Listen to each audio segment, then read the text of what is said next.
खुशहाली के दो आयाम, खुशहाली के दो आयाम, खेत को पानी, फसल को दाम, खेत को पानी, फसल को दाम, खेत को पानी, फसल को दाम, एमएसपी लेके रहेंगे, एमएसपी लेके रहेंगे, एमएसपी लेके रहेंगे, एमआईएस लेके रहेंगे, एमआईएस लेके रहेंगे। पूरा मोल घर में तोल, पूरा मोल घर में तोल, पूरा मोल घर में तोल, पूरा मोल घर में तोल किसानों ने दी आवाज। भाव लेके आ। ये ज्ञापन तो हम जरिए कलेक्टर महोदय मुख्यमंत्री जी को देने जा रहे हैं और इस ज्ञापन में हमारी जो प्रमुख मांग है, सबसे बड़ी मांग तो ये है कि एमएसपी पर जो खरीद की गारंटी का कानून, जिसकी मांग किसान महापंचायत पिछले 15 वर्ष से करती आ रही है और खेत को पानी मिले, फसल को दाम मिले और बेरोजगारों को रोजगार मिले, ये किसान महापंचायत के मुद्दे हैं, बहुत बड़े मुद्दे हैं।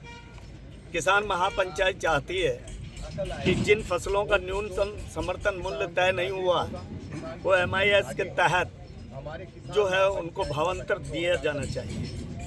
अब प्याज की हालत देखिए आप, कृषि उपज मंडी खैरतल में, यही नहीं जहाँ जहाँ भी प्याज की मंडी है, प्याज की माटी पिट रही है।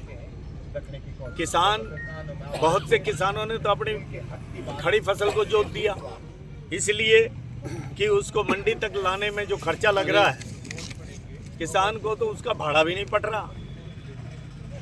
इसलिए किसान जो है प्याज में बर्बाद हो गया। इससे पहले बाजरा की फसल जिसका न्यूनतम समर्थन मूल्य 2775 रुपये घोषित हुआ था, लेकिन हुआ क्या कि इस राजस्थान में 1600, 1700, 2000 बिका।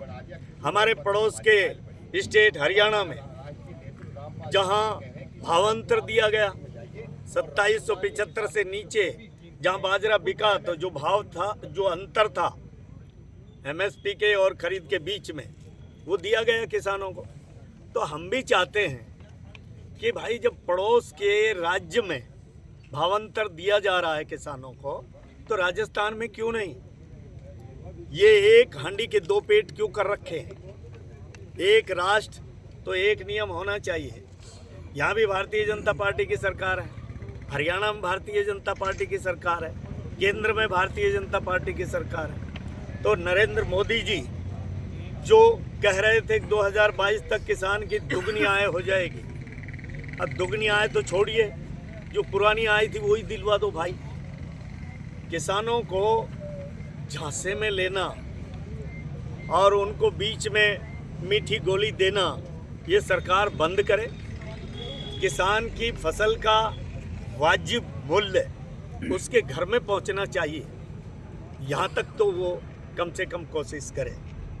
और आज जो किसान महापंचायत यहाँ धरना दे रही है, ये पूरे राजस्थान में हर जिला मुख्यालय पर धरना दिया जा रहा है, क्योंकि किसान महापंचायत द्वारा पिछले 3 महीने पहले राजस्थान सरकार को एक मांग पत्र दिया था, 21 सूत्रीय मांग पत्र, और उसमें आप सबको भी पता है कि 6 अक्टूबर को एक अन्नदाता हुंकार रैली जयपुर में हम करने जा रहे थे, लेकिन 3 अक्टूबर को ही राजस्थान सरकार ने किसान महापंचायत को वार्ता के लिए बुला लिया।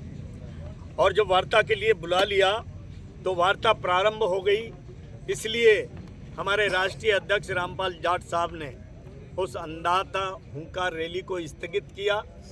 और अब जब उस मांग पत्र पर कोई सीरियस बात नहीं हो रही है, तो 30 दिसंबर को पुनः अन्नदाता हुंकार रैली करने को हमने निर्णय लिया। और उस रैली के समर्थन में, हमारी मांगों के समर्थन में, ये पूरे राजस्थान में आज 17 नवंबर को किसान महापंचायत द्वारा जिला कलेक्टर कार्यालय पर ये धरना दिया जा रहा है। आज हम भी पूरे अपने खैरतल तिजारा जिले के जितने कार्यकर्ता हैं, काम करने वाले कार्यकर्ता हैं, वो सब इस धरने पर उपस्थित हैं और हम आप सबका भी स्वागत करते हैं, धन्यवाद देते हैं। कि यहाँ का मीडिया जो है वो किसानों के साथ में मददगार बना हुआ है, उसके से कंधे से कंधा मिला करके चल रहा है।